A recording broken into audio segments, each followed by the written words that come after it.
It started with a rain-soaked letter. No name, no return address, just one desperate line. Can you read this letter? Very important. When a quiet single dad and his twin daughters found it on their porch, they had no idea it would lead them into a high-stakes rescue of a billionaire philanthropist, buried secrets, and a truth powerful enough to change countless lives. This is the story of how kindness, courage, and the smallest hands can rewrite the future. The rain came down in slanting sheets, hammering the old windshield of Brandon Walker's truck as he eased it down the winding road by the lake. Headlights barely pierced the curtain of water ahead, the wipers squeaking with each pass. Inside the cab, the heater hummed, while two small figures in the back seat sang softly off-key to a cassette tape of old Motown hits. Sophie and Bella, his twin daughters, were bundled in oversized coats, their piano lesson books clutched to their chests, cheeks flushed from the cold. Brandon reached out and turned the volume down just a notch. His eyes scanned the dark road, cautious as always. Even after all these years since the marine storms like this made something tighten in his chest. Not fear, just readiness. Dad, Sophie said, peeking over the front seat. Do you think the raccoon came back last night? Brandon smiled slightly. If it did, it probably found out the trash bins were locked. Learned that trick from you two. Bella giggled, then paused. Dad, the clouds look like they're chasing us. He glanced up at the mirror, catching her wide brown eyes. That's just the wind doing its dance. We'll be home soon. 10 minutes later, they pulled into the gravel driveway of their lakeside cabin. The porch light flickered against the rain, casting golden glimmers on the wooden beams.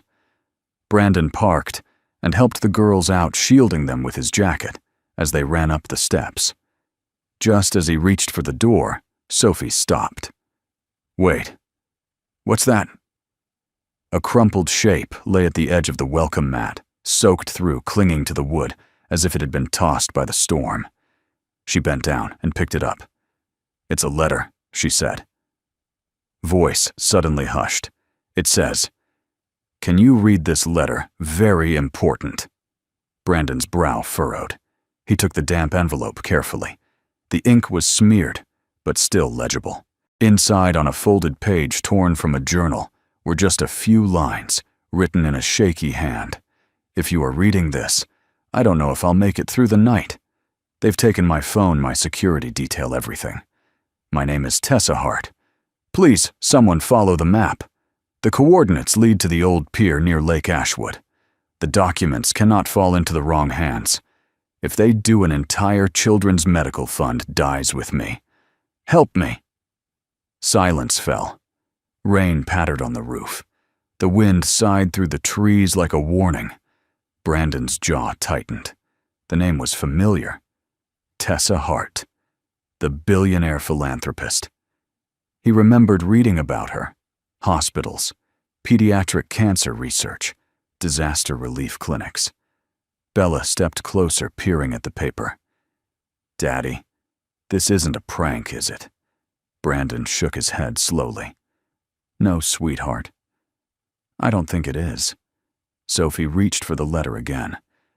These numbers, latitude and longitude. This is a real coordinate set. I saw something like it in my mystery book last week. She ran to the dining table, flipping open her school tablet and typing feverishly. Brandon and Bella followed. There, she pointed. It's a dock, that old abandoned marina near the ranger station. It's only about 20 minutes away. Brandon's military instincts were already stirring. Something about the way the note was worded urgent, but precise. The paper wasn't standard stationery. It looked like a hospital logbook page torn in a rush, and the envelope, though soggy, now bore a faint watermark from Hart Medical. This wasn't random, he muttered. Someone wanted this found. Bella's eyes widened. Do you think she's still alive? Brandon didn't answer immediately. He looked at the girls, two brave little souls who'd already seen too much loss for their age. Their mother had passed when they were barely 4. Since then, it had been just the 3 of them.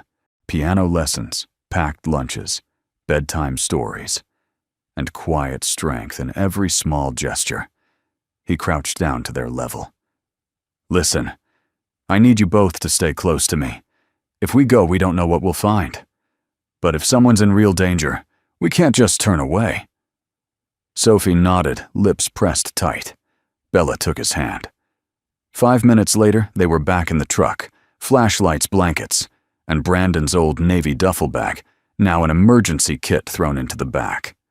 The storm had eased slightly, the rain thinning to a cold drizzle, but the clouds still rolled heavy over the lake like a warning. As they turned onto the narrow service road toward Lake Ashwood, Brandon caught a glimpse of something in the rearview mirror. Not headlights, no. Something darker. Movement in the trees. He didn't mention it to the girls. When they reached the edge of the marina, everything was silent except for the soft lapping of waves against the wooden pylons. Most of the dock had collapsed from years of disuse. Moss clung to the beams like moldy ivy, but something about it felt watched. Brandon parked and stepped out, flashlight in hand. The girls followed closely, holding hands, alert but unafraid. On the ground, half hidden beneath wet leaves, lay a long drag mark, as if something or someone had been pulled toward the far end of the pier. A rusted length of chain sat coiled near an old piling. Sophie pointed to a faint footprint. "Size 9, maybe recently made," Bella whispered. "I feel like someone's waiting." Brandon narrowed his eyes. A door at the far end of the warehouse structure creaked faintly in the wind. He motioned for the girls to stay behind him. As he stepped forward, rain began to fall again. But this time it felt different, like the beginning of something, or the countdown to something they couldn't yet see. The wind whipped off Lake Ashwood colder than before, biting through the layers of Brandon's jacket as he scanned the desolate pier. His flashlight beam danced across rotting planks and rusted railings. Sophie and Bella stood behind him, close together, their breath visible in the cold. "This place gives me goosebumps," Bella murmured, rubbing her arms. "Me too," Sophie whispered, eyes darting from shadow to shadow. Brandon knelt and examined the wooden planks at his feet. Years of neglect had warped and splintered the surface, but amid the debris, something stood out, wet footprints. Barely visible in the moonlight, they led from the edge of the dock to a door in the back of the abandoned warehouse. He motioned for the girls to follow silently, then reached for the rusted handle. The door creaked open with a groan that echoed into the dark. The smell hit them instantly. Mildew oil and something metallic underneath. Blood, Brandon wasn't sure. "Stay close," he said softly. "No sudden moves." They slipped inside. The room beyond was massive, once likely used for storage, now a graveyard of forgotten crates and rust-covered tools. Sophie's flashlight flickered. Suddenly she froze. "Dad. Over there." She pointed toward a toppled cabinet. Brandon moved, cautiously peering behind it, and there, half tucked beneath a tarp, was an envelope. Another one.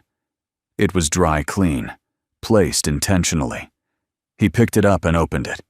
Inside was a folded page, scrawled with quick, tense handwriting. "If you've come this far, thank you. I've left behind the most vital coordinates in the documents hidden under the floor. Please protect the Children's Fund. They're watching. I can't trust anyone anymore. No signature this time." Sophie's eyes lit up. She must have written this before being taken. Brandon frowned. Under the floor, Sophie dropped to her knees and began scanning the wood planks with her light. Bella knelt beside her. "Wait," Bella said. "Look at this." She pointed to a plank slightly lifted at one end. Brandon reached into his duffel, pulled out a small crowbar, and pried it open gently.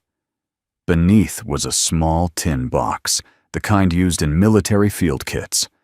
Inside, wrapped in clear plastic, were 3 sheets of folded paper and a flash drive. He scanned the contents, quickly. Maps, medical codes, and names. Dozens of them. Pediatric hospitals. Clinical trial notes. Vaccine research. Brandon's mind raced. This wasn't just money. This was purpose. This was decades of research meant to help sick children. The kind of legacy people like Tessa Hart spent their lives building. Then Sophie squinted at something on the top page. Wait. This symbol. It's the old Heart Foundation logo, but it's wrong. See here. She pointed at a diagonal slash that cut through one of the letters. It's a cipher, she said excitedly. A substitution key. Brandon blinked. You sure I read about one just like it in Code Breakers of World War II. I think this is a message, not just paperwork. Before he could respond, Bella gasped and pointed to the floor. Someone's been here. Brandon turned. Fresh, muddy footprints smaller than his own. Judging by the spacing and pressure, someone had been standing at the door, watching. Recently. Maybe minutes ago. He tightened his grip on the flashlight. Stay sharp, we're not alone. Bella edged toward a wall and brushed her fingers along the wood. Then she paused, eyes narrowing. Daddy. This mud? It's not lake mud. It smells like engine oil.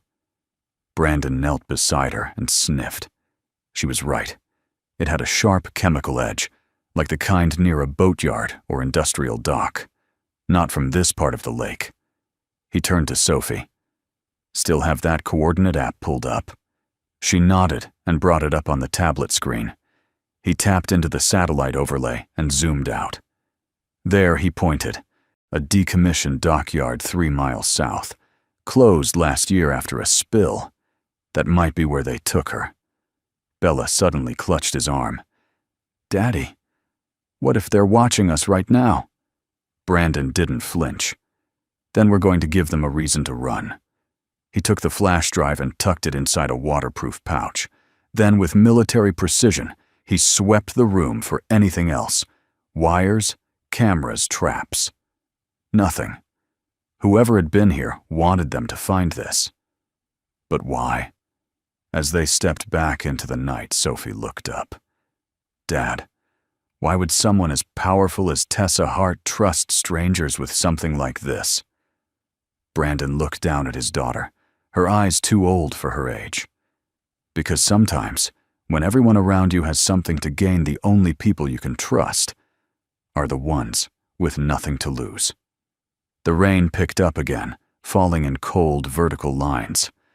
As they reached the truck, Brandon's instincts flared.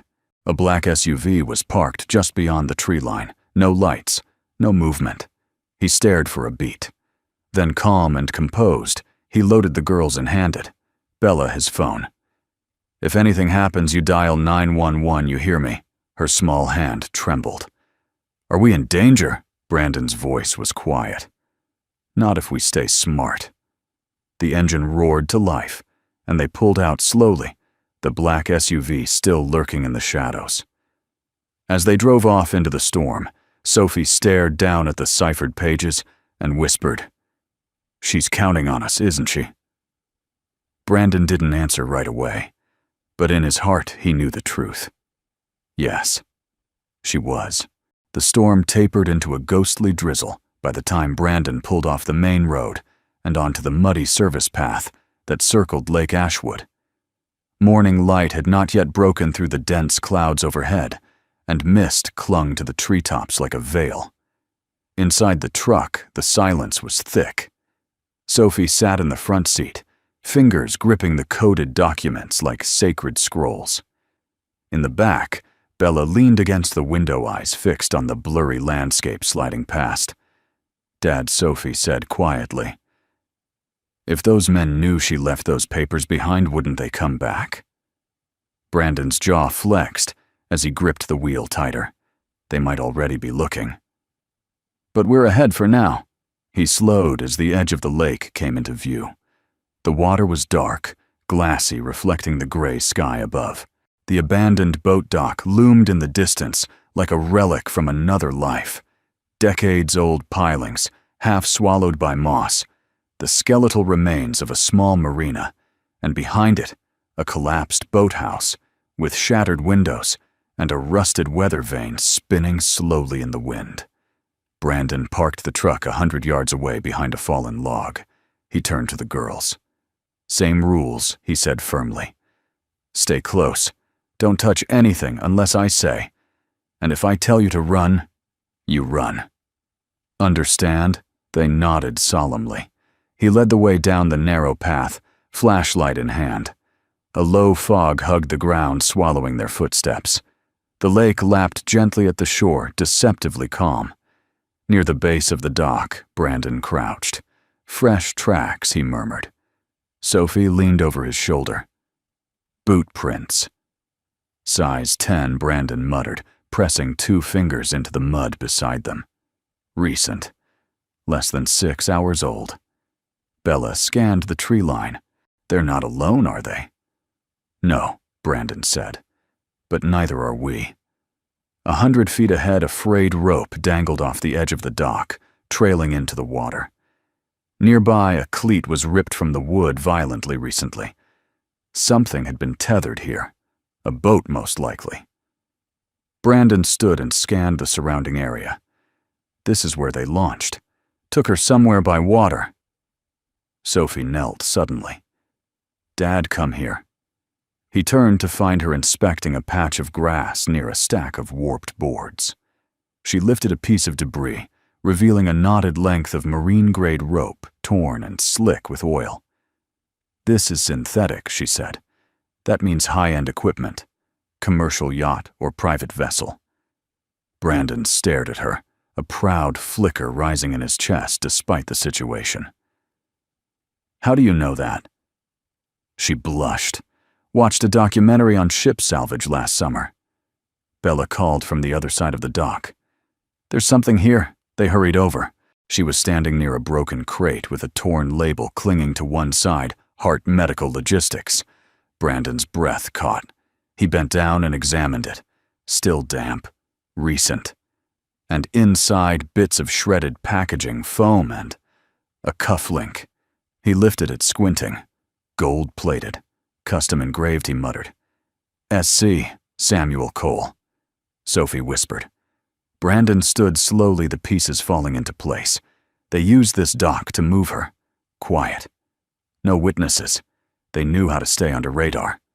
"But why here?" Bella asked. He pointed to the tree line across the water. "That's the south corridor. Leads to a chain of private estates and unmonitored coves.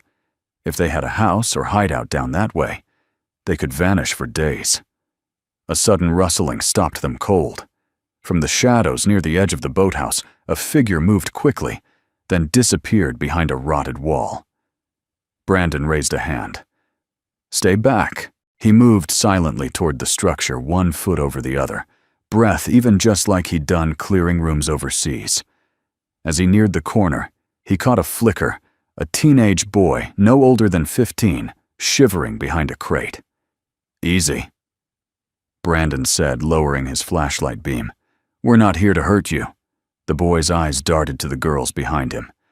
"They'll come back if they know I talked." Brandon knelt. "Who?" The kid hesitated. Then big guys, black coats. One of them he wore a ring with a red stone. Real shiny. They kept a woman in the cabin for a few days. Said they were moving her across the lake last night. Brandon's voice stayed calm. "Do you know where they went?" The boy reached into his pocket and pulled out a napkin torn and folded. On it, he had sketched what looked like a crude map, a winding shoreline, a boathouse marked with an X. "My uncle used to fish near there. Private dock. No roads in or out, just water." Brandon nodded and slipped a $50 bill into the boy's hand. "You didn't see us. You were never here." The boy hesitated, then bolted back through the woods. Sophie exhaled slowly. "Dad, that place. It's isolated." Brandon looked at the sketch. His instincts were loud, now unmistakable. "They're stalling," he said quietly. They're trying to move her before morning, before anyone realizes she's missing. Bella's voice was barely above a whisper. Can we stop them? He looked at his daughters, 2 young girls who should have been home reading books or baking cookies, not chasing shadows in the rain. We're not stopping, he said, voice like iron. We're starting. He handed Sophie the sketch and pulled out his emergency sat phone. He typed a coded signal, Morse, brief unmistakable to the Coast Guard station he used to liaise with during his Marine years. Just a pulse, a warning. Help's coming, he said. But we go first. Sophie's eyes locked onto his. We're with you, Dad. He touched her shoulder, then turned toward the shoreline. There, bobbing faintly beneath a tarp, was a rowboat. Not much, but enough. Enough to reach the dark place where secrets were hiding. The rowboat creaked with every pull of the oars, cutting quietly across the black water, like a whisper in the night. Brandon rowed in steady rhythm, eyes fixed on the distant silhouette of the boathouse nestled in the trees. A pale fog clung low to the surface of Lake Ashwood, dimming the rising moon and swallowing sound. Sophie and Bella sat at the bow, wrapped in blankets, silent but alert. Sophie clutched the map the boy had drawn. Bella's eyes scanned the shoreline, her breath fogging the night air. There, Sophie whispered. That inlet, see the jagged rocks. Brandon nodded. He had seen it too.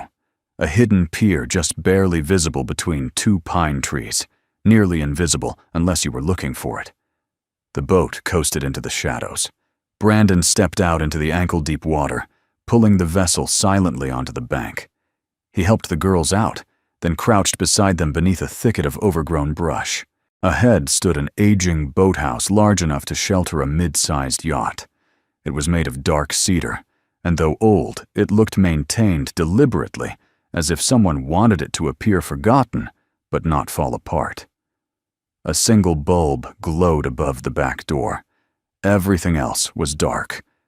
Stay behind me, Brandon said. No noise, no light. They crept forward, boots squishing lightly in the mossy ground. Brandon moved like smoke, low, silent eyes sharp. He tested the boathouse wall with 2 fingers. Dry. Not recently rained on. Protected by the canopy. Someone had been here before the storm passed. Sophie tugged at his sleeve and pointed to a pile of fresh sawdust near the side paneling. Brandon ran his fingers through it, then tapped lightly against the wall hollow. He scanned the perimeter, found a cracked window near the rear, and carefully pried it open. One by one, they slipped inside. The air was damp and cold. The interior reeked of gasoline rope and mold. At first glance, it looked like any old storage space, stacked crates, tarps, rusting tools. But then Bella froze. Do you hear that? They went still. From beneath the floorboards came a faint sound. Not quite crying, not quite words, something softer. A voice, whispering. Brandon followed the sound to the far wall. An old fishing cabinet sat crookedly against it. He pulled it aside and found a trapdoor, low flush with the floor. He felt along the edges. Locked. Stand back, he whispered. From his bag, he pulled a compact crowbar and a rubber mallet. With 2 controlled strikes, he snapped the latch. The door creaked open. A narrow staircase led down into darkness. The scent of bleach and damp concrete wafted upward. Brandon flicked on a red-filtered flashlight and descended first. Sophie and Bella followed silently, eyes wide. At the bottom was a short hallway lined with cinder block. A single iron door stood at the end, bolted from the outside. A faint voice echoed from behind it.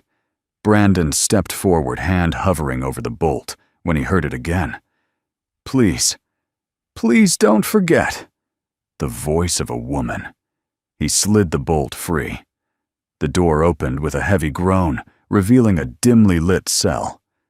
Inside, seated on a metal chair with wrists bound and a bruised cheek, was Tessa Hart. She blinked at the sudden light. Brandon stepped forward. Tessa Hart. Her eyes snapped toward him, wild with disbelief. Who sent you? Are you with them? No. My name's Brandon Walker. My daughters found your letter. Her eyes darted past him. Sophie gave a small wave. Tessa's shoulders sagged. Thank God. I didn't think it would work. Brandon knelt beside her and began untying the ropes. We don't have much time. They're moving you again, aren't they? Tessa nodded, wincing as blood returned to her hands. Tonight. They said I'd be gone by sunrise.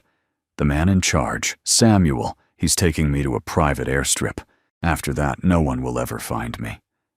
Sophie stepped forward. Is it true about the fund? The documents Tessa looked at her, startled by the little girl's certainty. Then she smiled faintly. Yes. They're trying to dismantle the Heart Children's Initiative. It funds over a dozen pediatric hospitals, vaccine development, orphan care across 3 states. Samuel wanted control. He said it was wasted on compassion. Brandon helped her to her feet. Why trust strangers with something this big? Tessa looked at him, tears welling. Because I couldn't trust anyone I knew. Bella stepped beside her and gently took her hand. It's okay. We believe you. For a moment, silence hung between them, heavy with the weight of broken trust and found hope. Brandon scanned the hallway. We need to move. Fast. Can you walk? Tessa nodded. I'm fine. But just as they reached the stairs, Brandon stopped, ears alert. Footsteps. Above them. Then voices. Check the gear room. He said no loose ends. Brandon cursed under his breath. He turned to the girls. Flashlight off. Move fast. Follow my lead. He led them up the stairs and back into the shadows of the boathouse, just as the main door creaked open. 2 figures stepped inside, tall, dressed in black, one with a silver pistol holstered on his hip. Brandon shoved the group behind a large crate. He held his breath. The men's boots thudded across the floorboards, slow and heavy. Then a voice, low-cold, unmistakable. Samuel Cole. Keep the engine warm. If she's not in the cell, they're close. Brandon motioned toward the rear window. They moved like ghosts, quiet, controlled. As they slipped outside, the hum of a distant motor rumbled over the lake. Brandon's mind raced. He had the woman. He had the truth. Now he had to get them out alive. Outside the boathouse, the fog had thickened, turning the shoreline into a blur of shadows and whispers.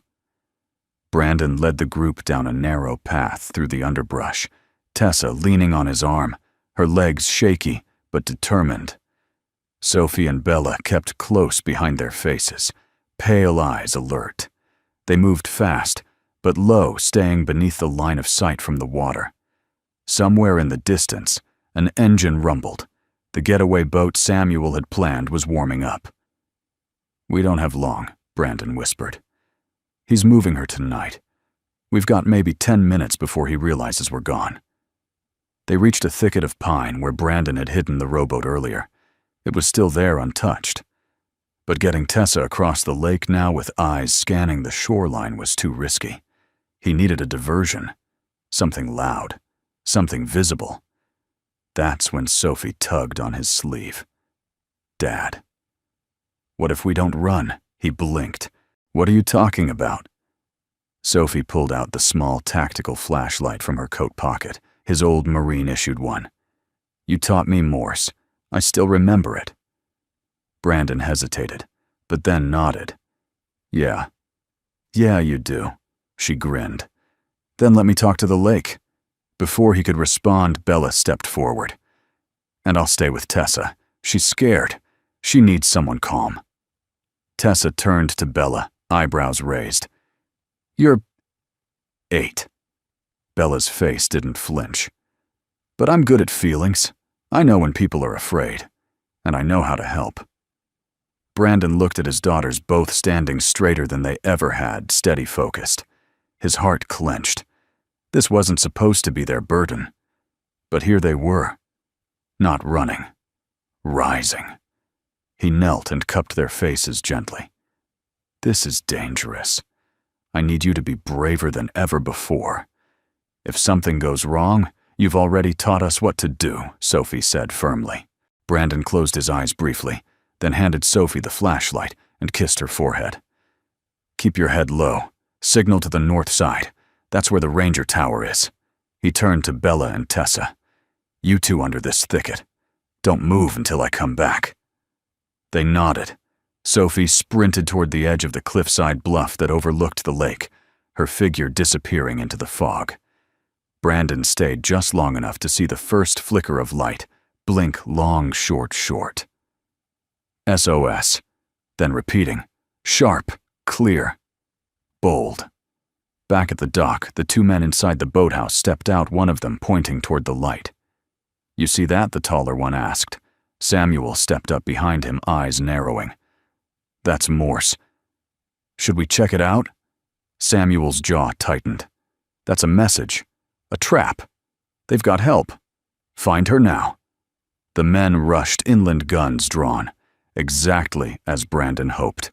He emerged from the trees on the opposite side, scooped up Tessa and Bella, and hurried them toward the dock. The engine from the villain's speedboat was still running, untended. Bella Brandon whispered, "Get on board and lie low." She obeyed without hesitation.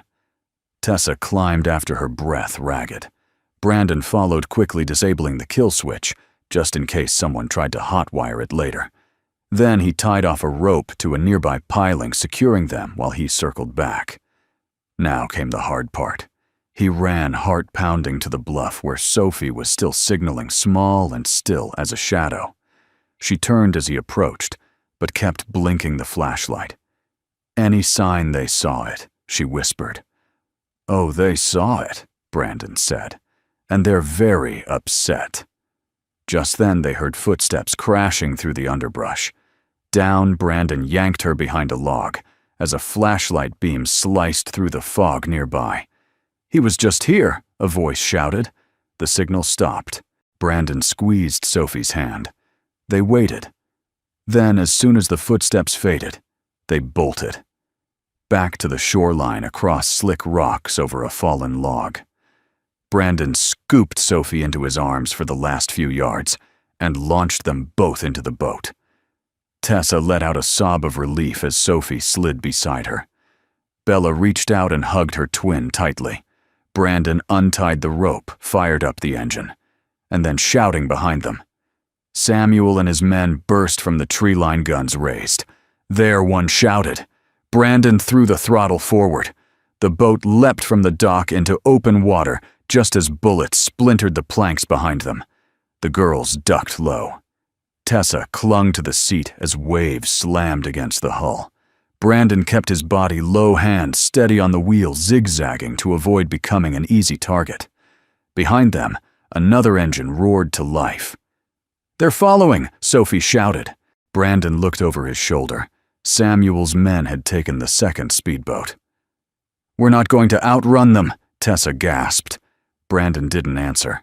His eyes scanned the shoreline until there he muttered. He angled the boat sharply toward the eastern bank, where the lake narrowed and trees hung low. It was riskier, shallower, full of deadfall, but it might buy them time. The boat cut through the narrow channel, brushing past low-hanging branches. Behind them, the pursuing boat slowed, cautious now. One wrong move in these waters could rip out a propeller. Suddenly, a red flare burst into the sky. Brandon looked up, shocked. Sophie pointed. "I sent the emergency signal to the ranger tower. I think someone saw." Tessa's breath caught. Moments later, from across the lake, sirens echoed, first one, then another. Then came the blinding sweep of a searchlight across the trees. A voice blared over a loudspeaker. "This is the U.S. Coast Guard. Cut your engine and surrender." Samuel's boat jerked to a halt. Brandon exhaled slowly and brought their boat into a smooth glide toward the open water, where two Coast Guard vessels were now approaching spotlights, cutting the fog like swords. One of the officers leaned over the rail. "Which of you is Brandon Walker?" Brandon stood soaked and steady. "That's me. You sent the old Marine distress code." "Smart." He nodded toward the girls. "They're smarter." The officer smiled. "You're all safe now. Let's bring you home." The storm returned with fury.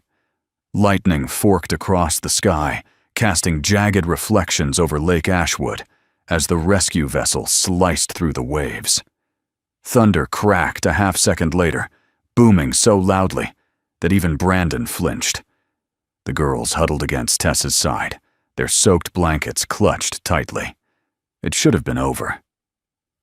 Samuel and his men had been intercepted, the flash drive secured, and the Hart Children's Fund documents confirmed authentic by the Coast Guard's onboard specialist.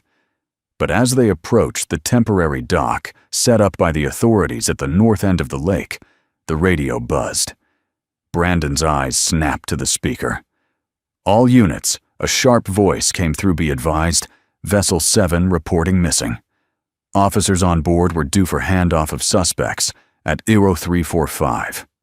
No response. Repeat, possible interception or ambush." Tessa's breath caught. What Brandon's body went still.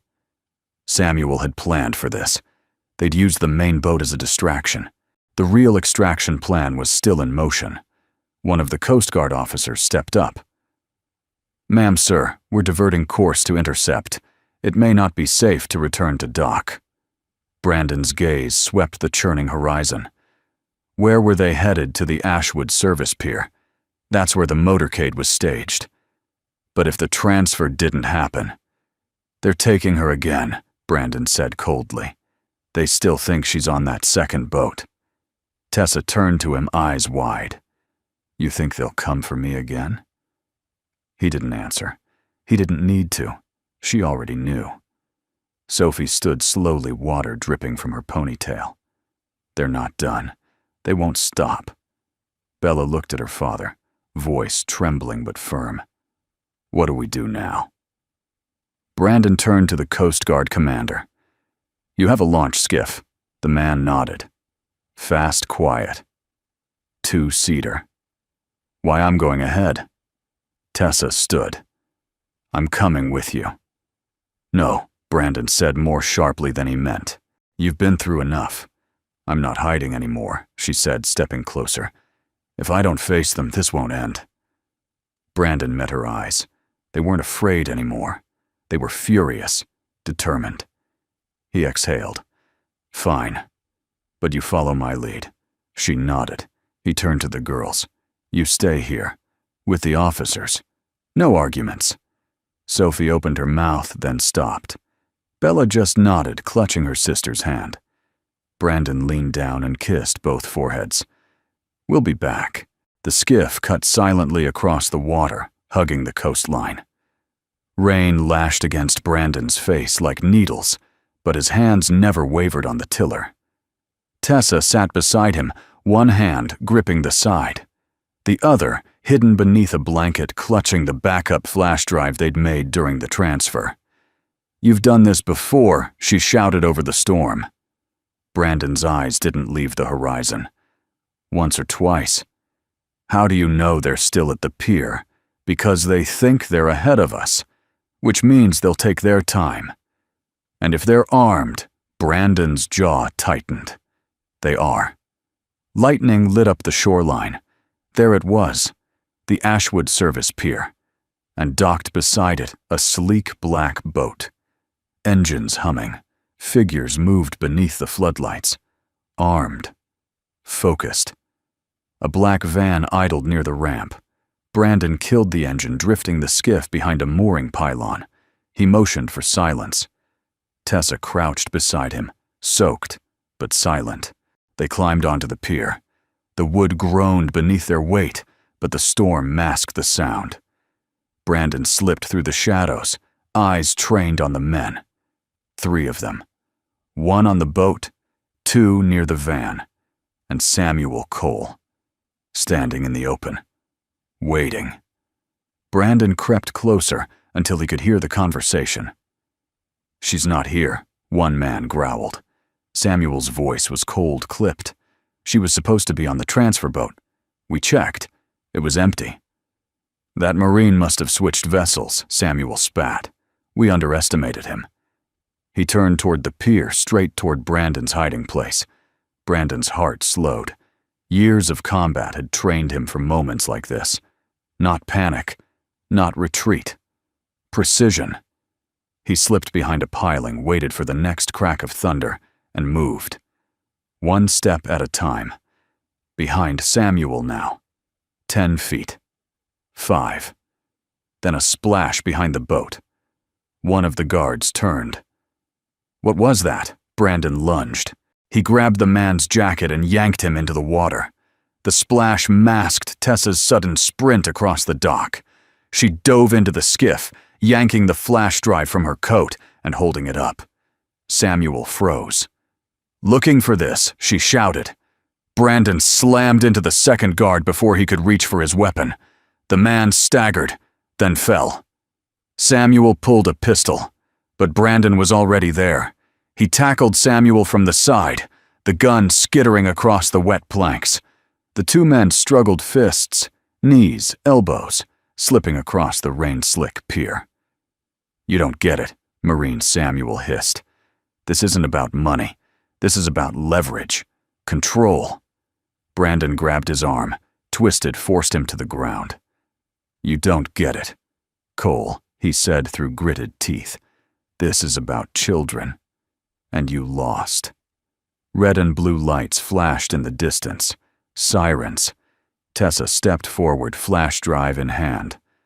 I'm still standing, she said quietly. And you're finished. Samuel's mouth twisted into a bitter sneer. Moments later, the authorities swarmed the pier. Brandon stood back, breathing hard, as officers cuffed Samuel and his remaining crew. The stolen boat was seized, the van impounded, the drive protected, and through it all, the storm began to fade. Later, under the awning of the ranger station as dawn finally broke, Brandon stood beside Tessa and watched the lake turn from black to silver. The girls came running from the cabin, blankets still wrapped around them, but smiling now. Safe. Sophie threw her arms around her dad. You made it back. Bella hugged Tessa tightly. So did you. Tessa knelt and kissed the top of Bella's head. Because of you both. Brandon looked at the sunrise breaking through the clouds and thought not for the first time that sometimes the strongest shields in the world didn't come from armor or weapons. They came in small hands, with brave hearts. The sun had barely crested the ridge when the aftermath of the night's chaos began to settle over Lake Ashwood. The storm had passed, leaving the shoreline strewn with branches, soaked earth, and silence. But inside, Brandon the storm still raged. He stood by the ranger station window, his sleeves rolled up, blood from a shallow cut on his forearm, drying against his skin. His eyes were fixed on the lake, watching the calm surface, as if danger might rise again at any moment. Behind him, Coast Guard officers processed the final evidence, the encrypted flash drive now decrypted and authenticated, and the impounded boat used by Samuel Cole's men. Most of the crew had been apprehended, but 2 had fled inland. 1 was still at large. Brandon hadn't slept. Couldn't. Not yet. Tessa entered quietly holding 2 mugs of black coffee. She handed him one and followed his gaze toward the water. I know that look, she said gently. Brandon took a sip but didn't respond. It's not over, is it? She asked. He finally turned to her. Samuel was a puppet master. We cut the strings, but we didn't burn the stage. He had backers. We saw those documents, shell companies offshore rooting corporate leverage over pediatric trials. Someone wanted control of the fund. They might still come. She swallowed hard. You really believe that Brandon looked down at the scar on his left hand, a souvenir from a mission he didn't speak of? Hope for peace. Prepare for war. Tessa set her coffee down. Then let's prepare. He glanced at her. I'm serious, she said. I'm done hiding behind boardrooms and bodyguards. You saw how easily they got to me. I want to fight smart this time, and I want you by my side." He didn't answer, but something in his jaw softened. Just then, the door burst open. Sophie and Bella rushed in panting. "Dad," Sophie called. The officer said someone broke into the shoreline cabin near the North Trail. Brandon was already moving. "Which cabin?" "The one with the green shutters," Bella said. "The ranger saw a man run through the trees. He said he looked wet. Injured." Brandon's mind sharpened instantly. That cabin was directly across from the holding unit, where the officers had briefly stored the backup files. Too convenient. He turned to the nearest Coast Guard officer. "Give me 5 minutes. Don't spook him, he's watching." The man hesitated, then nodded. Brandon grabbed his canvas satchel and checked the contents: coil of tactical rope, his old military-grade lockpick kit, and a collapsible stun baton. He slipped it over his shoulder and met Tessa's eyes. "I go in alone." "No," she said. "You don't." He hesitated. "I can stay behind cover," she added. "But this is my war, too." A reluctant nod. Minutes later, they were hiking the narrow trail toward the lake's northern edge. The trees here were thicker, the fog rising from the soil, like breath from the earth. Brandon moved like a shadow, steps silent. Tessa stayed 10 paces behind, careful, composed. Then movement. He froze, a flash of black near the cabin's side window. He ducked behind a tree, pulled the baton from his satchel, and listened. A footstep. Another. He rounded the corner just in time to catch a figure rifling through a metal case. A man in his late 30s, lean-build, dark, rain-soaked coat, and a familiar red stone ring glinting on his finger. Not one of Samuel's grunts. This one was smarter, cleaner. Brandon moved like muscle memory, low and fast. He lunged, knocking the man off balance, the baton striking his shoulder. The man grunted, staggered, then spun, pulling a knife. They clashed in tight quarters, grappling, slipping on the damp wooden porch. The man's blade sliced Brandon's sleeve, nicking the skin beneath. But Brandon's grip didn't waver. He struck the man's wrist, sending the knife clattering across the floorboards. Then he twisted, pinned him face down, and cuffed his hands with a zip tie from his belt. "You're done," Brandon growled. The man coughed, spitting blood. "You think this stops anything? There's a list. You're on it. She's on it." Everyone who touched those files, Brandon tightened the zip tie. "We're not afraid of cowards with lists." The man snarled but didn't respond. Tessa appeared moments later, eyes locked on the man's ring. "That emblem, he's one of the lobbyists. I've seen him at events. He smiled in every photo." Brandon pulled the ring off and pocketed it. Another piece of the puzzle. That evening, as the sun bled gold over the lake, the Hart Estate gates opened for the first time in days. Brandon's truck pulled up the gravel drive, Sophie and Bella in the back, now laughing, no longer watching over their shoulders. Tessa stood by the front steps, arms crossed, a soft smile on her lips. "You're sure you want to do this?" Brandon asked her. Tessa nodded. "We rebuild. From here. From people who care." Inside, the living room had been transformed. A secure server set up in the study. Digital backups stored and transferred. Security installed. Protocols established. And on the wall, framed behind glass, was the rain-soaked letter.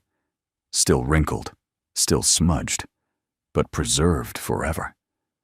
Sophie stared at it and whispered. She wrote a letter, and now it's a movement. Brandon looked at his daughters, then at Tessa, and for the first time in a long, long while, he let himself believe that the battle was shifting, that maybe this veterans' war was no longer about surviving, but about protecting something worth living for. The study inside Tessa Hart's lakeside estate glowed with soft lamplight, but no warmth reached her eyes. She stood near the fireplace, arms folded tightly across her chest, as the final decrypted documents loaded onto the monitor. Brandon sat beside her, scanning the lines with a practiced eye. Sophie and Bella were curled up on the couch behind them, quietly sipping cocoa too old in spirit for their age, yet still holding fast to hope. Tessa didn't speak. She didn't need to. The names on the screen were enough. Samuel Cole had been just the beginning. There were 6 others, individuals she had once trusted, who had sat beside her at board meetings, smiled at ribbon cuttings, toasted champagne at gala fundraisers. Now they were revealed in digital ink as silent partners in the scheme to dismantle the Heart Children's Fund and funnel its assets into pharmaceutical stock acquisitions. The betrayal stung like broken glass in her chest. "Marcus Grant," she whispered. "He held my father's hand the day we opened the cancer wing in Seattle." Brandon's jaw tightened. "He's listed as a recipient of 3 offshore payments routed through a shell company in Luxembourg. That's no accident." Tessa stepped back, trembling slightly. "I thought I was cautious. I thought I'd guarded everything." Brandon stood, placing a steady hand on her shoulder. "You guarded the mission. That's what matters." "But I let them in." Her voice cracked. "I let them stand beside my name, my family's name. They used it to launder credibility. And now every dollar we raised in good faith can still do good," he interrupted. "You still have the foundation. You still have the people. What they did doesn't define what you built." She looked up at him, then eyes glassy but fierce. "How do you do that? Do what carry all the weight and still walk forward?" He hesitated, then spoke with quiet conviction. "Because if you stop walking, the darkness wins, and I've seen what happens when it does." Behind them, Sophie set her mug down. "Miss Tessa." Tessa turned, softening her face. Sophie held out one of the decrypted pages. "This one shows they diverted money from the International Vaccine Fund. That's not just theft. That's lives." Tessa took the page, her fingers trembling. "Yes, it is." Bella spoke softly. "But you wrote the first letter. You tried to stop them. That's what counts." Tessa knelt in front of the girls. "I didn't know if anyone would ever read it." Sophie smiled gently. "We did. And we followed it. All the way." Brandon watched the moment in silence, 2 children giving comfort to a woman the world had once seen as invincible. It was humbling. It was human. And it was healing. Later that night, after the girls had gone to bed and the house grew still, Tessa poured 2 glasses of red wine and joined Brandon on the back porch. The lake stretched out before them like a dark mirror. Frogs croaked softly in the reeds. The scent of cedar and distant smoke lingered in the air. "I spent so much of my life in boardrooms and operating rooms," Tessa said quietly. "I forgot what stillness felt like." Brandon took a sip of wine. "Stillness isn't always peace. Sometimes it's waiting. Watching." She looked at him, searching. "Do you miss it?" she asked. "The military, the missions." He paused. "I miss the clarity, the purpose. You knew what mattered, who mattered. And when it got loud, you followed your training." She smiled faintly. And now Brandon exhaled. "Now. It's different. But purpose still finds you, even when you're not looking." They sat in silence for a moment. Then Tessa turned to face him fully. "Brandon, if something had happened to me, if that letter hadn't reached you, what would you have done?" He looked at her long and steady. "I would have kept looking," until someone answered. Their eyes locked. In that moment, no words passed between them, but something shifted. A quiet understanding. A tether forming not from rescue, but from respect. Not from survival, but shared courage.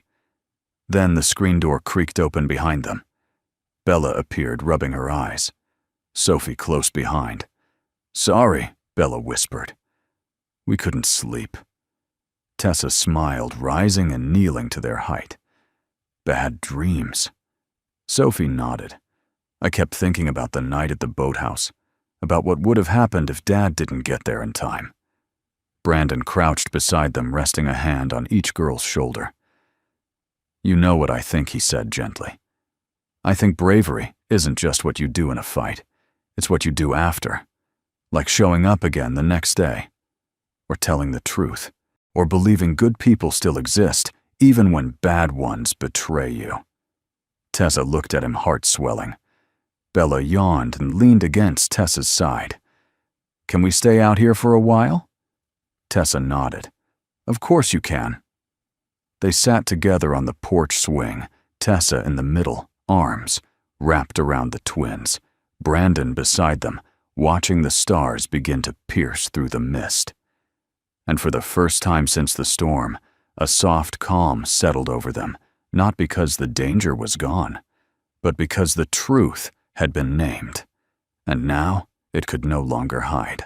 The first light of dawn painted the lake in soft gold and silver, the kind of light that made the water look like glass, and the trees seemed to hold their breath. But the calm was deceptive. Inside the Hart estate, the war room was coming alive. Brandon stood over a digital map projected on the study wall, reviewing the new intel just forwarded by Homeland Security. Tessa sat beside him, fully dressed, eyes alert, but steady. Across the room, 2 federal agents in Navy windbreakers whispered to each other, while a third made rapid updates to a secure laptop. We've confirmed the location, the lead agent said. An isolated airstrip west of Spokane. Unregistered, privately leased. No flight logs. Just a hangar and a gravel runway. Tessa narrowed her eyes. That's where they were taking me before Brandon intercepted the boat. The agent nodded. We believe it's where the last data cache is being held, possibly the original backups they intended to sell. Brandon crossed his arms, and Samuel's contacts scattered. Some have gone to ground, but one is already en route to the airstrip, likely planning to retrieve the files and vanish. Tessa glanced at Brandon. If they succeed, they bury everything he said, and the Children's Fund disappears with it. The room fell silent. Then Bella's small voice echoed from the hallway. Then we have to stop them. Everyone turned. Bella and Sophie stood in their pajamas, solemn, their presence quiet but commanding. Sophie stepped forward. You followed a signal once, Dad. Now it's time for the world to follow yours.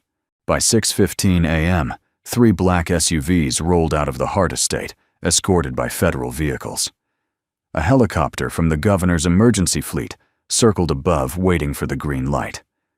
The Hart files, fully backed up, authenticated, and time-stamped, were already being broadcast to press embargo queues. Brandon sat in the passenger seat of the lead vehicle headset, in his ear, eyes scanning the tree-lined roads ahead. Tessa sat behind him, her expression unreadable, but her shoulders square. Do you trust them? She asked. Brandon didn't look back. I trust you. She paused. And yourself, he finally turned, eyes steady. Enough to finish this. The convoy approached the ridge. Below, the gravel airstrip came into view, flanked by pine forest, its hangar a dark shape against the rising light. Through binoculars, they spotted 2 figures loading black crates into a small aircraft. 2, confirmed the agent said. No ground security. Brandon adjusted the mic. They're not expecting company. The order was given. Within 60 seconds, the plan unfolded. The helicopter swooped in low, its searchlight piercing the trees. The SUVs barreled down the slope tires, grinding over gravel. Officers leapt out in formation. Brandon moved like muscle memory. He ducked behind a service vehicle flanked by 2 agents and motioned toward the hangar door. Inside, a man spun around, startled one of Samuel's silent partners, the one Tessa had once introduced at a children's cancer fundraiser. He reached for a weapon. Brandon was faster. He slammed him into the wall, twisting his wrist until the weapon clattered to the floor. Another agent cuffed him, reading rights, as backup swarmed in. Tessa stepped through the hangar doors moments later, her eyes locked on the crates. She opened one. Inside, thousands of sensitive documents, patient studies, medical trial frameworks, private donation histories. All marked for transfer, all tagged to dummy corporations. She turned to the lead agent. "Is this enough?" The man gave a low whistle. "It's more than enough. This ends today." Brandon moved beside her, resting a hand on the edge of the crate. "Justice," she whispered. "No," he said gently. Truth. Back at the estate that evening, as news outlets across the country broke the story. Billionaire exposes secret plot to collapse children's healthcare fund. Brandon stood at the edge of the dock, watching his daughters skip stones across the lake. He didn't need credit. He didn't want the cameras. What he wanted was this: stillness, family, future. Tessa appeared behind him barefoot, the soft wind brushing strands of hair from her face. In her hand was a manila folder. "I just got off a call with the board," she said. "We're restructuring the entire foundation. No more blind trust. No more insider privileges. Everything gets rebuilt. Clean." He turned to her. "Good." She hesitated. "They asked me to choose someone to head the new Security and Ethics Oversight Division. Someone with no ties to the system. Someone with a moral compass that doesn't bend." He raised an eyebrow. "I gave them your name," she said. Brandon looked out at the water again, then slowly nodded. "Only if I get to bring my own team." She smiled. "I was hoping you'd say that." A beat of silence passed. Then he said, "Without turning, that letter you wrote when you slid it under the wrong door, on purpose, why us Tessa stepped beside him." Voice soft. "Because you didn't owe me anything. That's what made me believe you might actually care." He turned to face her, and for the first time he didn't look like a man carrying the weight of war. He looked like someone returning. She reached into the folder and handed him a photo. It was from the press conference earlier that afternoon. Brandon beside Tessa, flanked by two young girls, holding hands, standing in front of a backdrop of children's art. A family not formed by blood but by bravery, by choice, by love. 3 days after the raid at the airstrip, the Hart estate felt more like a home than a fortress. The media vans had pulled away. The federal agents had packed their gear. Even the tension in the walls had begun to fade. What remained was quieter, a stillness made of peace, not fear. On a mild afternoon painted with September gold, Brandon stood barefoot on the wraparound porch, sanding a piece of driftwood with steady strokes. The girls were in the garden planting marigolds in a flower bed Tessa had cleared for them that morning. Their laughter free bright, real floated up with the scent of pine. Behind him, the screen door opened with a soft creak. "You build boats," Tessa said, stepping onto the porch with 2 glasses of iced tea. "But today, you're sanding a log." Should I be worried? Brandon gave a small smile without looking up. "It's not a log. It's going to be a bench. For the porch, for the girls. Thought they'd like something with their names carved in." Tessa handed him a glass and sat beside him. "That's the thing about you, Brandon Walker. You show love without ever saying it." He looked at her, then eyes warm but serious. "You say it plenty for both of us." She laughed gently, brushing a leaf from her jeans. "Well, someone has to. Otherwise, we'd all walk around like emotionally repressed pine trees." That earned a low chuckle from him. They sat in silence for a while, sipping tea, watching the twins play in the distance. Bella knelt in the dirt with complete focus, while Sophie read aloud from a gardening book, pointing animatedly at the roots. "They're happy here," Tessa said. Brandon nodded. "It's the first place they've had, where the world didn't feel like it could vanish overnight." Tessa turned to him, voice quieter now. "Do you ever talk about their mother?" Brandon didn't answer at first. His thumb traced the grain of the wood. She was sunshine, he said finally. Bright. Loud. Messy. She could burn through sadness like it was paper. Tessa listened. She died young. Cancer that spread faster than we could catch it. The girls were only 4. He paused. I promised her they'd grow up with music, with stories, with safety. I didn't promise her they'd grow up without pain. But I've tried. Tessa's hand rested gently over his. You've kept your promise, she said. He looked up. She meant it.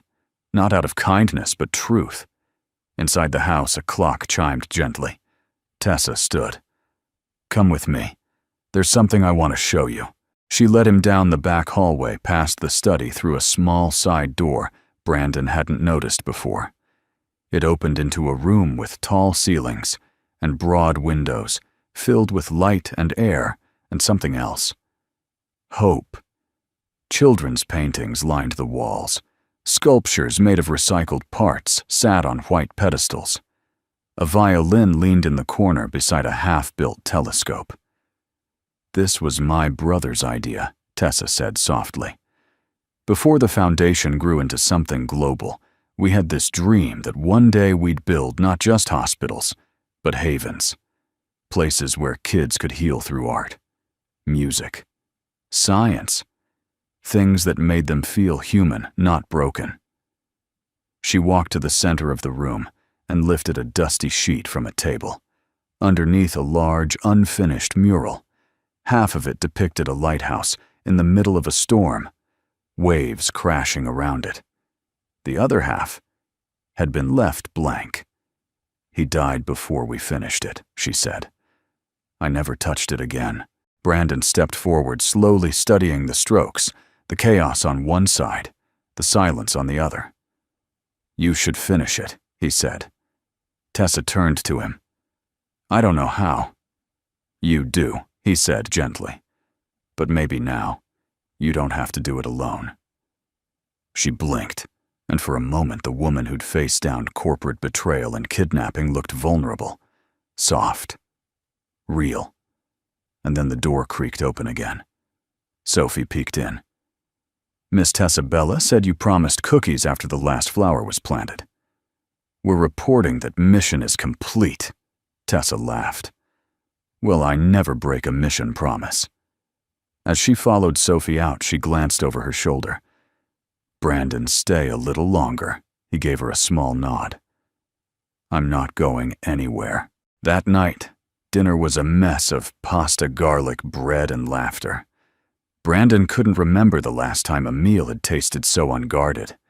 Tessa had flour on her cheek. Bella was teaching Sophie how to twirl noodles on a spoon like a TV chef. And Brandon? Well, he was exactly where he needed to be. After dishes and bedtime stories, he tucked the girls into the guest room they now called the fort. Sophie whispered, Daddy, do you think we can stay here a while? He sat on the edge of the bed. You like it here? Bella nodded sleepily. Feels like a harbor.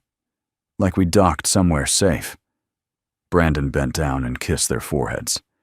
Then maybe we drop anchor for a while. They smiled and curled into each other. He turned off the light. Back in the hallway, Tessa was leaning against the doorframe. I heard that she said with a smile. Brandon raised an eyebrow. Harbor, she repeated. I like that. They stood there for a moment, the night wrapping around them like a soft blanket. No need for grand declarations. No need to define anything yet. Just two souls who'd been in the storm long enough to recognize safe harbor when they found it. Mornings came differently now. They came not with alarms or deadlines, but with the scent of cinnamon toast and the soft patter of slippered feet across hardwood floors. The lake would glitter beyond the window panes, dew still clinging to the porch railing as birds sang songs the house hadn't heard in years. Brandon stood at the kitchen counter pouring pancake batter into a skillet shaped like a bear. Bella's new request, and whistled low as it sizzled. Behind him, the twins set the table in matching aprons, arguing gently, about whether syrup should be served warm or room temperature. Tessa leaned against the doorway, wearing one of her brother's old flannel shirts, over yoga pants, her hair pulled into a loose braid. The kind of relaxed, uncreated beauty Brandon had once assumed was long lost to a life like hers. But here she was. Here they all were. A family not by design, but by choice. "You keep flipping them like that," Tessa said, gesturing to the pancakes, "and I might just reassign your job title. Executive Chef Walker." Brandon smirked, turning the spatula. Marine Corps has a saying, improvise, adapt, overcome. Applies to flapjacks, too. Sophie giggled. "You say that about everything, Dad. Because it's always true." They ate on the porch that morning, warm plates on their laps, birds pecking at feeders along the rail. Bella's bear-shaped pancake was missing an ear, which she declared battle damage, and Sophie added syrup freckles for realism. Tessa watched them with a smile so soft it almost looked like longing. Brandon noticed. "You okay?" he asked quietly. She nodded, eyes never leaving the girls. "I just never knew how much I missed this. This messy, silly mornings, warm plates, laughter, rooms that aren't silent." She turned to him. "I've spent so much of my life managing people, organizing systems, but this is what holds the heart together." Brandon didn't say anything right away, but he understood. Later that day, they visited the art room. Brandon had quietly moved the unfinished mural to the center wall, and the girls had brought in boxes of markers, brushes, and old watercolor trays. The blank side of the canvas, once untouched for years, now bore new beginnings, gentle skies, paper birds in mid-flight, and in the corner, 2 small figures holding hands beneath a tree. Tessa stood back, lips parted in awe. "You did this?" The girls nodded.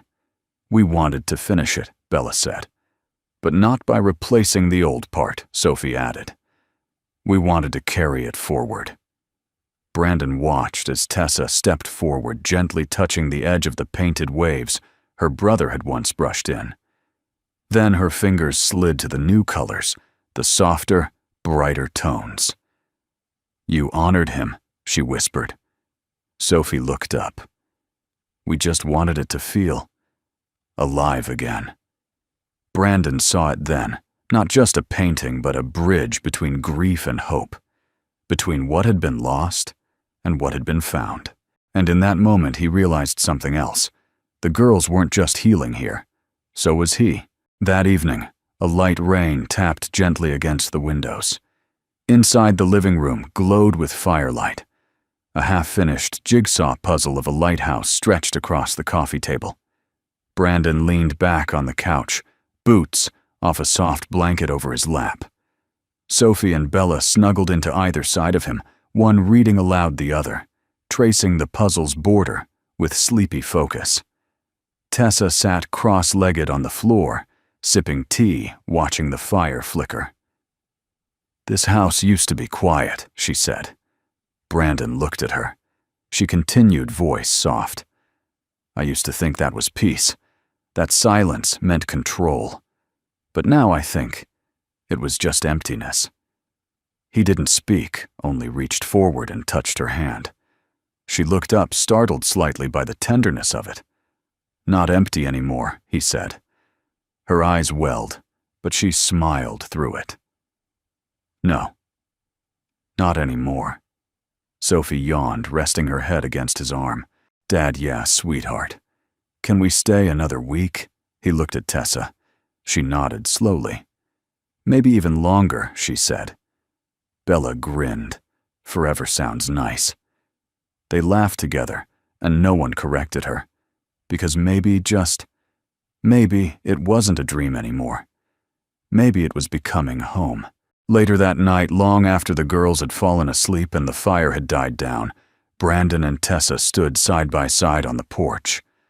Lightning blinked gently far off in the clouds, but no storm followed. Just hush. Just breath. "I've been thinking," she said. He raised an eyebrow. "I spent so long trying to keep everything together. Every board vote, every clinic, every budget. But you came in when everything fell apart. And you didn't try to fix me. I didn't need to," Brandon said simply. "You were never broken." She smiled and stepped closer. "I don't want this to be temporary," she whispered. "Not this house. Not this peace. Not you." Brandon met her eyes. "Neither do I. They didn't kiss. Not yet." But they stood shoulder to shoulder, letting the quiet say everything they weren't ready to speak aloud. Because love like healing doesn't need a dramatic gesture. Sometimes it just needs consistency and space to grow. The first leaves of fall had begun to turn when the new sign was unveiled. The Heartwalker Foundation for Children and Healing. It hung in bold, hand-carved letters beneath the archway, at the edge of the estate grounds, surrounded by soft autumn flowers and the quiet murmur of journalists' guests and former patients. But for Brandon, it wasn't the cameras that made the moment feel real. It was the way Sophie reached for his hand as they stood together beside the sign, and the way Bella leaned into Tessa's side like she'd belonged there all along. This wasn't publicity. This was permanence. The soft strumming of a violin drifted through the garden as the ceremony began. One of the children from a nearby hospital, 9 years old. Bone cancer survivor played with careful precision, her face aglow with joy. Behind her, the art pavilion had been fully restored, filled with laughter.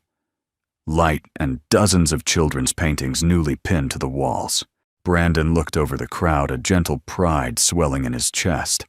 He hadn't planned on this life, but he had chosen it, and it had chosen him back.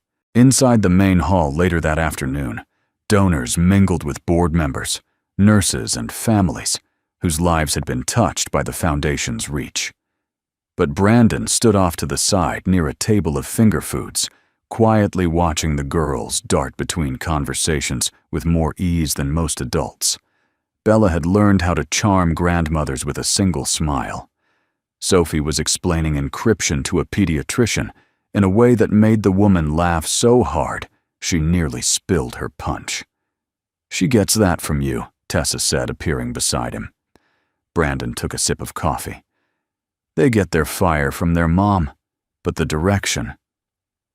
That's something we've learned together." Tessa touched his arm gently. "They trust you with everything. You built their world back brick by brick." Brandon glanced at her. Not alone.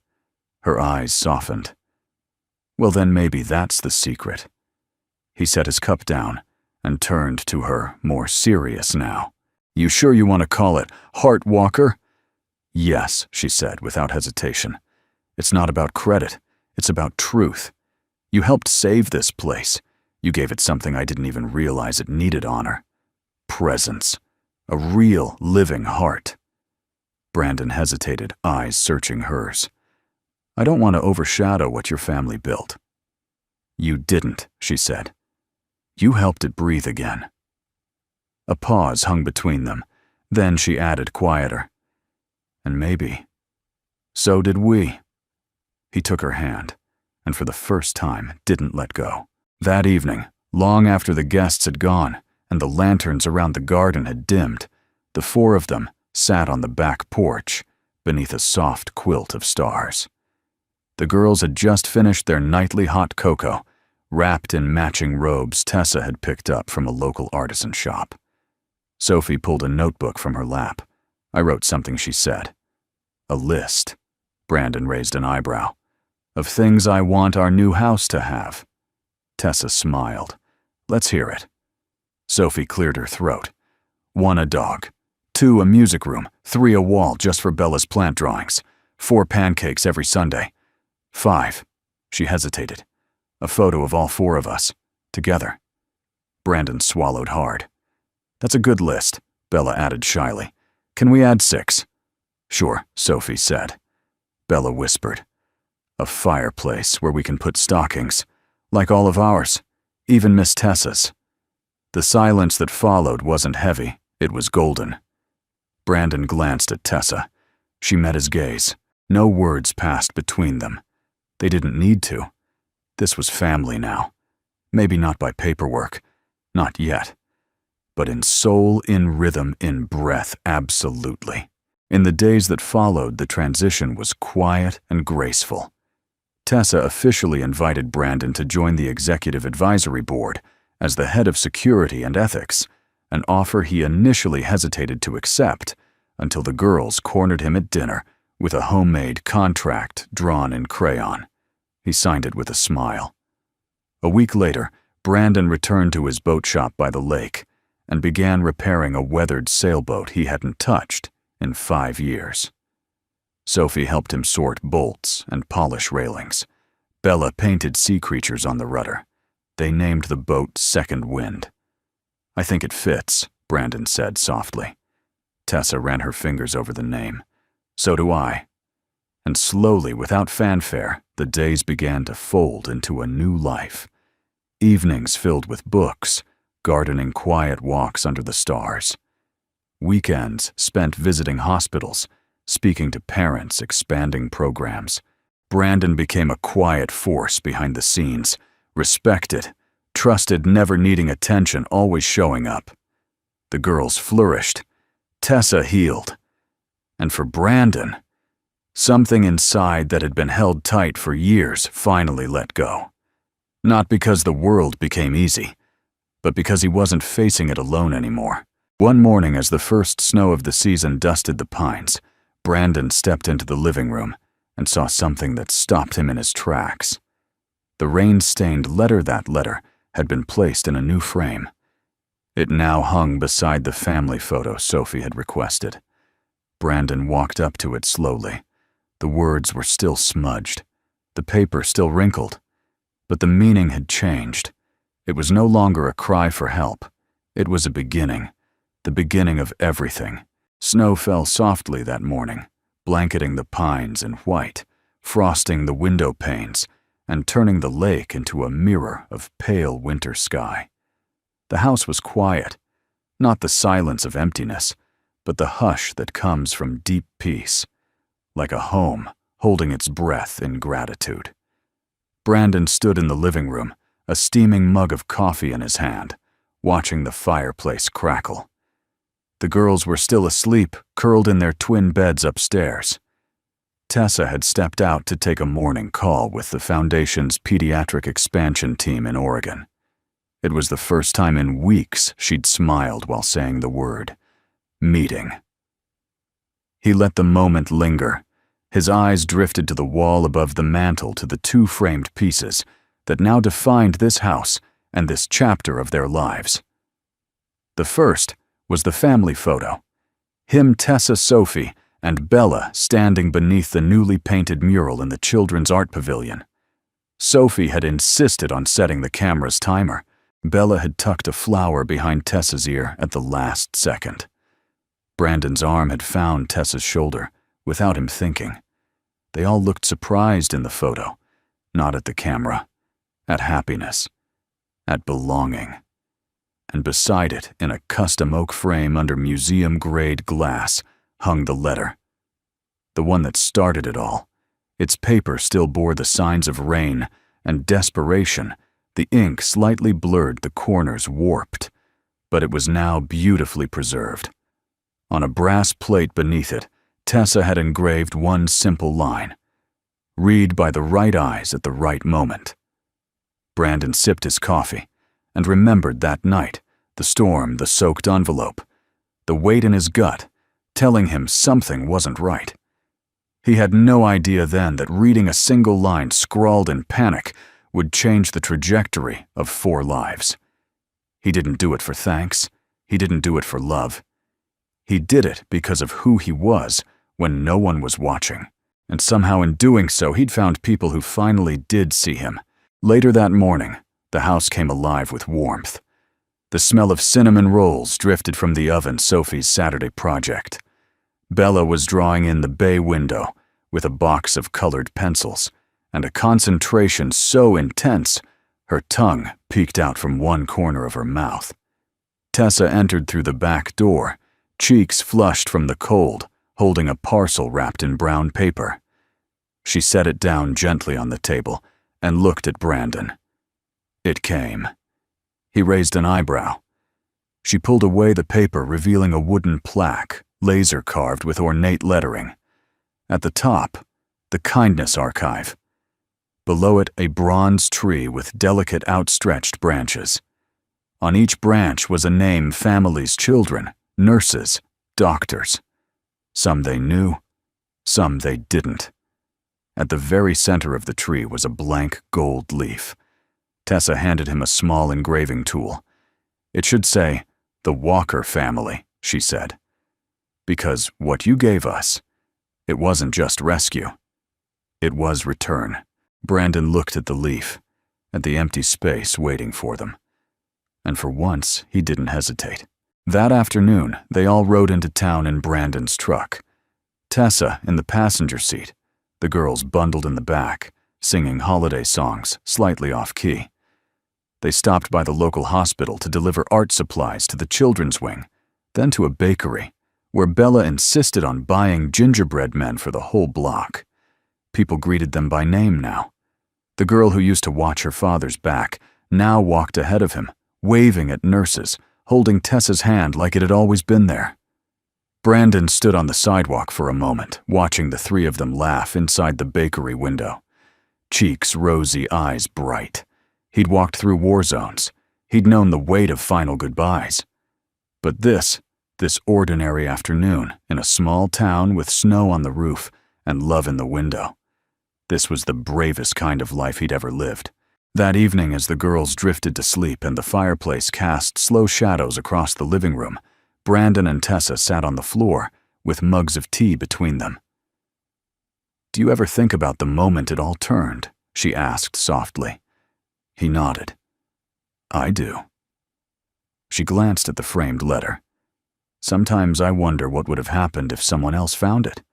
They might have called the police," he said, "or thrown it away." Brandon looked at her, but they didn't. Tessa smiled. "No." A quiet man with two brave daughters read it instead. She leaned against him, resting her head on his shoulder. Outside, snow continued to fall. Inside, a letter, once soaked in fear, now stood as the symbol of everything they had built, of every child, healed every injustice, undone every second chance created, because one man chose to act, and two little girls chose to believe. And somewhere in the great quiet of a world, too fast and too loud, a question hung gently in the air. Can you read this letter? And the answer now and always would be, yes. And I will follow where it leads. We'd love to know where are you watching from. Let us know in the comments below. We read every one. If this story touched your heart, inspired you, or simply gave you a moment of peace, consider subscribing to our channel. There are many more stories, just like this. Stories of kindness, courage, and the quiet heroes among us. Thank you truly for spending your time with us today. We're honored to have you here.